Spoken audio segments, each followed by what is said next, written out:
3장 3절. 남의 부모라고 도와주지 않을 테냐? 이병철 회장의 양아들이 되다. 고통과 시련의 연속이던 나의 인생은 고등학교 3학년 때를 기점으로 완전히 달라졌다. 달라져도 너무 급격히 달라졌기에 나는 그러한 변화를 인간의 관점으로는 이해하기 어렵다고 생각한다. 그것은 하나의 드라마틱한 비상이었으며 삶의 조건이 극적으로 완전히 반전된 일이었다. 바로 우리나라 최고 재벌 이병철 회장을 만남으로써 그분의 양아들이 되어 더 이상 공부와 일을 병행하는 고달픈 생활을 하지 않아도 되었을 뿐만 아니라 굴지의 기업 회장에게 기업 경영을 조언하며 나아가 박정희 대통령의 비선 정책 보좌역으로서 국가 경영을 조언하며 나아가 박정희 대통령의 비선 정책 보좌역으로서 국가 경영을 조언하는 데까지 이르게 되었기 때문이다. 이전 나의 책에서 이러한 일들에 대해 소개를 했을 때 이를 믿지 않는 사람이 적지 않았으며 사정은 지금도 마찬가지라고 생각한다. 그도 그럴 것이 그것은 상식적으로는 도저히 일어나기 힘든 기적 같은 일이기 때문이다. 어느 날 한참 천막 속에서 잠을 자고 있는데 갑자기 얼굴에 차가운 것이 계속 떨어져서 눈을 떴다. 나를 보호해주던 천막이 사라지고 내가 눈보라 속에서 그대로 눈을 맞고 누워있는 게 아닌가. 심한 눈보라에 천막이 날려가 버린 것이었다. 눈보라로 눈을 뜨기도 어려운 한밤중에 천막을 찾느라 이리저리 돌아다니다가 그만 바위 언덕에서 미끄러져 아래에 있는 판잣집의 화장실 위로 굴러떨어지고 말았다. 아차 할 시간도 없이 오른쪽 다리가 부러지고 말았다. 한 달간 등교는 고사하고 꼼짝도 못한 채 싸늘한 눈을 먹으며 천막 속에서 다리가 나을 때를 기다렸다. 나는 누워서 내 미래를 그려보았다. 어린 시절 탁발승은 내게 세상을 이끌 지도자가 될 것이라고 했고 아버지도 세상을 편안히 하는 지도자가 되라는 기대를 담아 내 이름을 지어주었다. 나도 어느 날부터 내가 누구이며 왜 이 고생을 하며 여기에 서 있는가를 알고 있었다. 그래서 나는 그 사명을 이룰 수 있는 준비를 해야 한다고 생각하고 세상의 학문과 사상과 종교를 샅샅이 공부해왔다. 친구들이 담배를 피워도 한 번도 담배를 피워본 적이 없고 술도 한 번 입에 대어본 적이 없었다. 항상 어머니 무덤에서 가져온 흙을 보면서 마음을 다잡고 공부에 전념하면서 꿈을 이루려는 사명감에 차 있었다. 살아가야 하고 학비를 마련해야 했으므로 낮에는 일을 하고 저녁이면 학교에 가서 공부를 했고 그 사이에 약간의 틈도 허비하지 않고 책을 읽었다. 내 머릿속에는 세상의 모든 종교와 철학과 사상, 정치와 경제, 세계 정세까지 정리가 되어가고 있었다. 한번 본 것은 그대로 머리에 입력이 되어 머릿속에서 자동으로 분석되고 이전 것과 통합되어 저장되었다. 50여 년도 더 지난 지금도 나는 초등학교 시절부터 공부했던 한문책과 불교나 기독교의 경전 내용, 학교에서 배우고 때로 독학으로 공부했던 정치와 경제, 사상 등에 대한 내용을 거의 다 기억하고 있다. 또 누나가 읽어주던 수많은 시와 버스 안에서 들었던 흘러간 노래들도 거의 그대로 기억하고 있다. 한 달이 지나 다리뼈가 붓고 걸을 만해지자 나는 마을로 내려갔다. 판자촌에서 부업으로 실내용 슬리퍼를 만들어 파는 집이 있었다. 그 집의 주인이 비쩍 마른 몸으로 눈이 퀭하여 내려오는 나를 보더니 슬리퍼 10켤레를 내밀며 팔아서 다시 학교에 가라고 하였다. 나는 고맙다는 인사를 하고 그것을 받아 책가방에 넣고 실내용 슬리퍼를 신을 만한 동네를 물색하다가 장충동으로 갔다.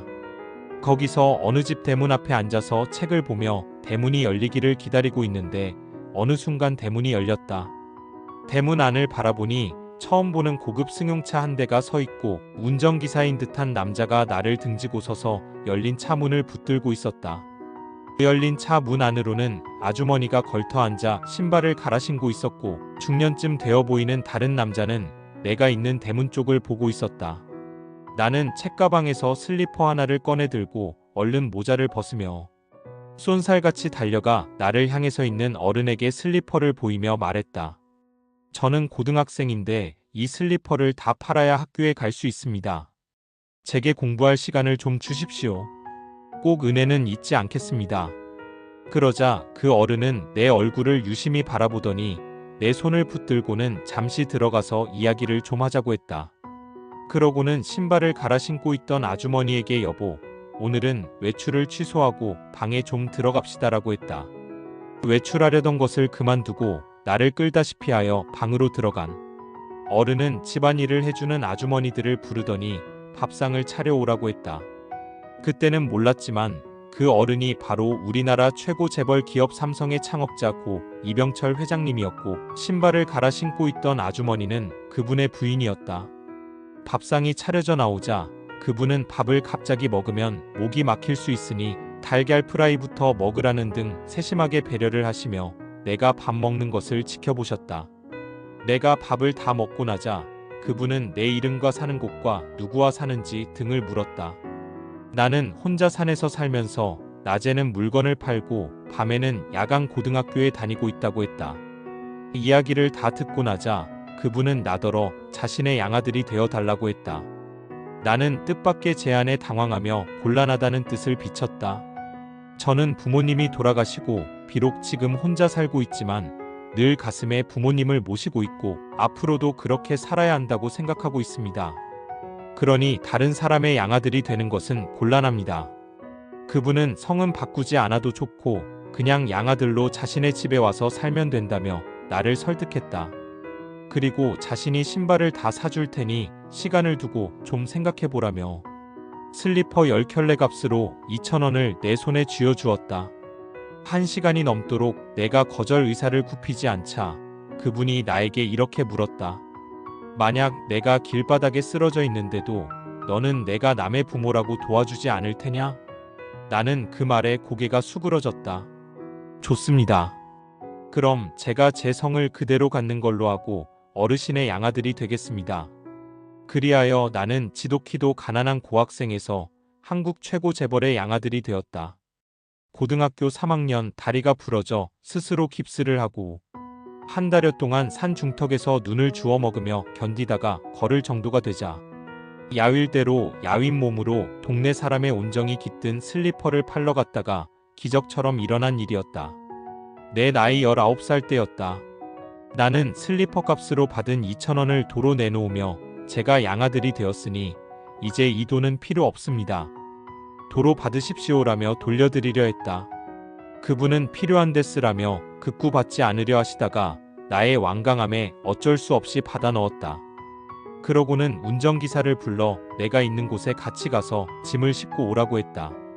나는 혼자서도 버스에 싣고 가져올 수 있다고 했으나 이번에는 그분도 완강하여 결국 운전기사와 함께 차를 타고 가서 짐을 정리하여 왔다.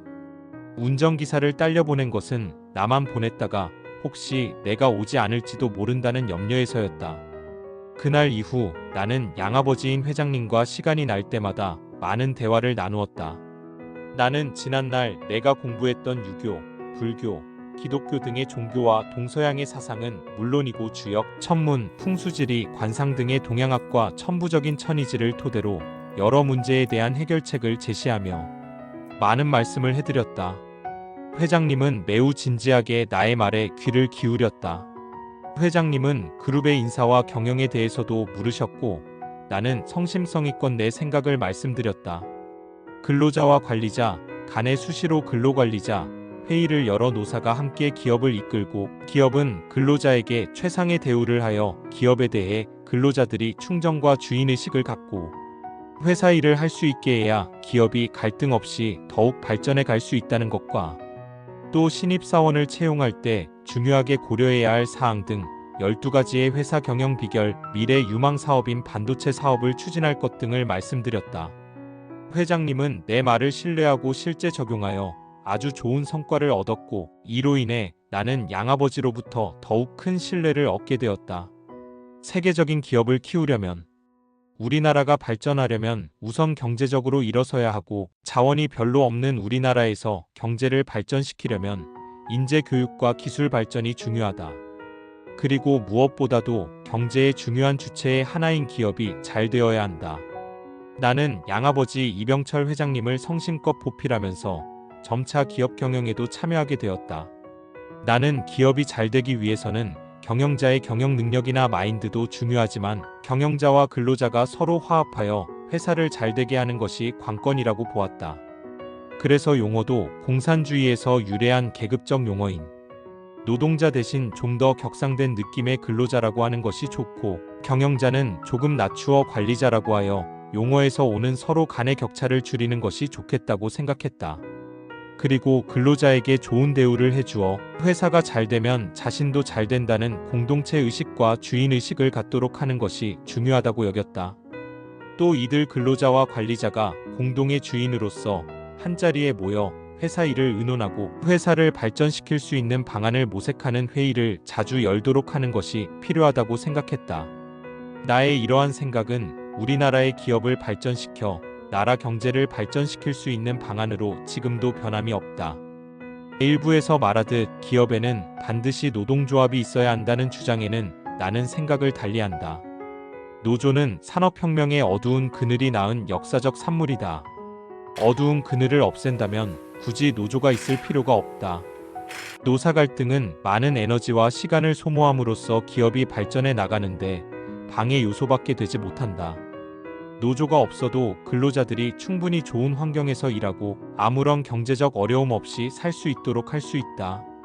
근로자 대표와 경영자가 참여하는 기업가족협의회를 구성하여 기업을 운영하게 하고, 근로자와 경영자라는 이분법을 기업가족으로 통일함으로써 불필요한 노사 갈등을 완전히 없앨 수 있다. 우리나라는 잘못된 교육제도 때문에 학력 자체가 동경과 존경의 대상이 되는 경우가 있다. 그러다 보니 정치인들 역시 자신의 학력을 내세우는 경우가 많다. 국내의 어느 대학 혹은 해외의 어느 대학에서 공부한 것을 자랑처럼 내세운다. 그러나 과연 학력이 민생을 보살피고 정치적 경제적 난제들을 풀어나가야 하는 고위공직자나 정치인들에게 중요한 자격 요건일까? 그보다는 어려운 시민들의 생활을 몸소 경험하고 회사를 운영하면서 기업 경영의 어려움을 알고 있는 실전 경험자가 정책을 세우고 추진해 나가기에 더 적합한 적임자가 아닐까?